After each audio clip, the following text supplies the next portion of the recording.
Hello students, this is your NBS sir from Reliable Physics Department and we are discussing from question number 29 to question number 25 and here goes the question number 19.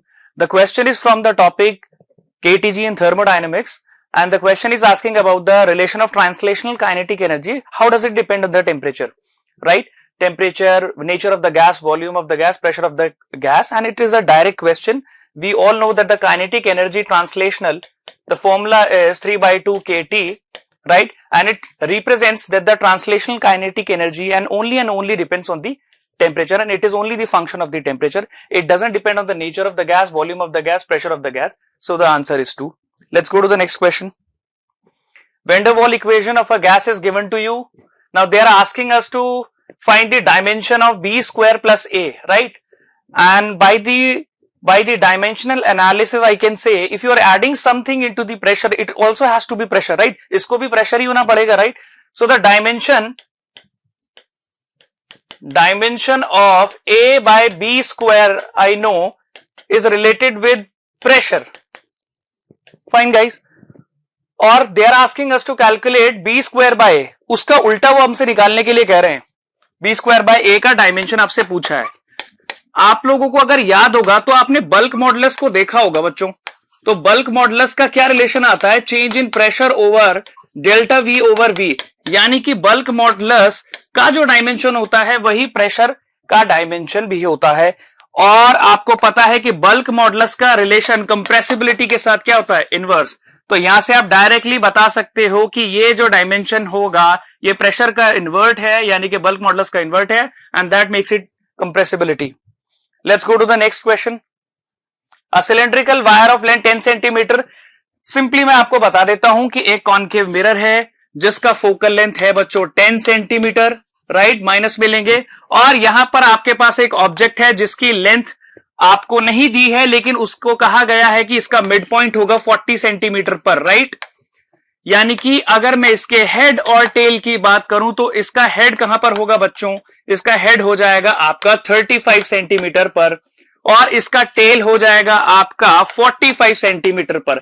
आपसे निकालने को कहा गया है कि length बताइए a dash b dash length of the image, length of image. यानी कि ये डायरेक्ट फॉर्मूला बेस्ड क्वेश्चन है. फॉर्मूला क्या है? फॉर्मूला आप लोगों को पता होना चाहिए 1/f plus 1/u plus 1/v.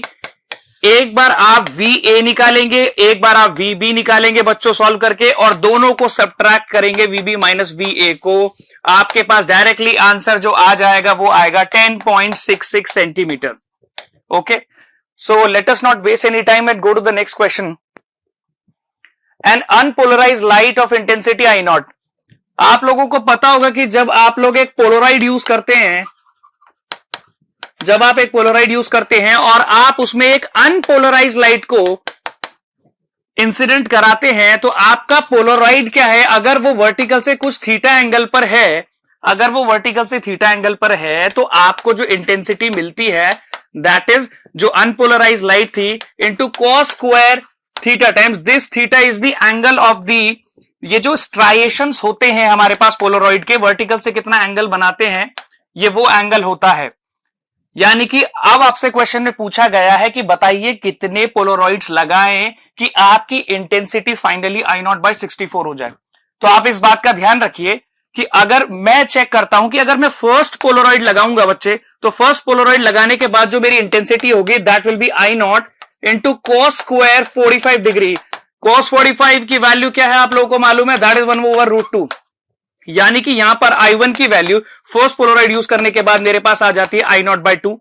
इसी तरीके से अगर आप पैटर्न देखो, अगर आप सेकंड पोलराइड यूज करोगे तो आपकी जो इंसिडेंट इंटेंसिटी, इंसिडेंट लाइट होगी, प्लेन पोलराइज लाइट होगी, उसकी इंटेंसिटी I नॉट बाय 2 हो जाएगा. I2 will be I1 into cos square 45. यानी कि ये सॉल्व करके आएगा I नॉट 2 स्क्वायर. यानी कि आप देख सकते हो फर्स्ट पोलराइड यूज करने के बाद 2⁻1, सेकंड पोलराइड यूज करने के बाद 2⁻2. इसी तरीके से अगर मैंने nth पोलराइड यूज किया है तो मेरा पैटर्न बन रहा है 2n. और आपकी फाइनल इंटेंसिटी बच्चों दी हुई है I नॉट 2⁻64 को मैं लिख सकता हूं 2⁻6. तो n represents the total number of polaroids you have used, जिसका आंसर आपका डायरेक्टली n की power n is equal to 6 आ जाता है. Let's go to the next question. ये स्टेटमेंट बेस्ड क्वेश्चन है। पहला स्टेटमेंट देखिए, acceleration due to gravity is different at different places on the earth. सीधे दिमाग में आपके डायग्राम आ जाना चाहिए अर्थ का। आप लोगों ने पढ़ा होगा, ये आपकी एक्सिस है, ये इसकी एंगुलर वेलोसिटी ओमेगा होती है, राइट। अगर कोई बंदा यहां पर खड़ा है तो उसके पास इफेक्टिव ग्रेविटी कितनी होती है बच्चों, g minus omega square R E into sine phi. ये फाई क्या है, ये फाई होता है लैटिट्यूड को latitudinal angle, this is phi. Phi को बोलते हैं को लैटिट्यूडनल एंगल। तो आप देख सकते हो कि आपकी इफेक्टिव ग्रेविटी अलग अलग लैटिट्यूड पर अलग अलग आएगी। और वो एक और बात, वो एंगुलर वेलोसिटी पे भी डिपेंड कर रही है। तो अगर आप एंगुलर वेलोसिटी को सेम भी मानेंगे तो अलग अलग लैटिट्यूड के लिए अलग आएगा, यानी कि statement 1 is true. Statement second की बात करते हैं, एक्सेलरेशन ग्रेविटी की। अर्थ सरफेस से जब आप नीचे आते हैं बच्चों, तो आपके पास इफेक्टिव ग्रेविटी का जो एक्सप्रेशन होता है वो हो जाता है g gravity at the surface into 1 minus D by R. D है आपकी डेप्थ। जैसे जैसे आप नीचे जाएंगे डी का वैल्यू इंक्रीज करेगा, तो ग्रेविटी का वैल्यू डिक्रीज करना चाहिए। इस क्वेश्चन में लिखा है इंक्रीज करना चाहिए, तो ये हो जाता है फॉल्स। तो यानी कि आपका स्टेटमेंट 2 इज करेक्ट। आपका स्टेटमेंट 2 हो जाता है यहां पर सही। चलिए let's go to the next question. इसमें हमें मैच द फॉलोइंग कर रहा है, कंप्लीटली थ्योरेटिकल बेस्ड है, आपकी शीट में दिया हुआ है। एसी जनरेटर किस फिनोमिनन पे बेस्ड है, that is electromagnetic induction, right. आप वेरिंग मैग्नेटिक फील्ड में जब कोई मैकेनिकल वर्क करते हैं तो उससे करंट प्रोड्यूस होता है, that's what AC generator will be linked to EMI. Resonance phenomena का क्या मतलब है, resonance happens in an LCR circuit, for that inductor and capacitor is necessary. तो यानी कि आपके रेजोनेंस फिनोमेना का आंसर हो जाएगा 1। Sharpness is defined by the quality factor as we know, तो इसका हो जाएगा 2। Transformer depends on the mutual inductance. Mutual inductance का क्या मतलब है, ये आपका ट्रांसफॉर्मर है, ये आपकी प्राइमरी कॉइल हो गई, ये सेकेंडरी कॉइल हो गई। इसके अंदर आप वोल्टेज वेरी करेंगे जिसकी वजह से फ्लक्स वेरी होगा, और वो इसको क्या करेगा, इन्फ्लुएंस करेगा इसके अंदर के करंट को और वोल्टेज को। This is called mutual inductance, right. एक की वजह से दूसरे में क्या चेंज आ रहा है मैग्नेटिक फ्लक्स में। तो इसका आंसर हमारे पास हो जाएगा फर्स्ट।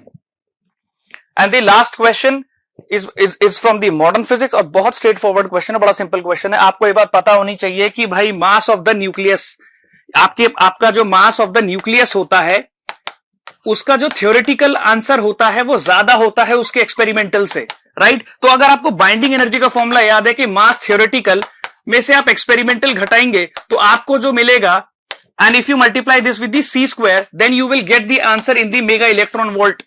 ये डायरेक्ट फॉर्मूला बेस्ड क्वेश्चन है।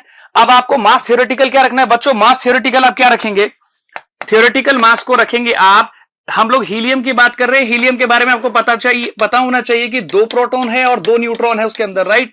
तो उसके न्यूक्लियस का थ्योरेटिकल मास हो जाएगा twice mass of proton plus twice mass of neutron, right. इसमें से आप उसका एक्सपेरिमेंटल मास घटाएंगे, that is mass of the helium atom, और उसके अंदर इलेक्ट्रॉन्स का भी मास आपको रिमूव करना है, राइट। जब आप इसे सॉल्व करेंगे और into c square, this answer will be in mega electron volt. जब आप इस एक्सप्रेशन को सॉल्व करोगे you will find the answer getting very closer to the value 26 mega electron volt, and this is the solution. And physics का paper अगर आप overall देखें तो बहुत आसान है और बुक 2 से काफी वेटेज आई है, सो बी वेरी कॉन्फिडेंट।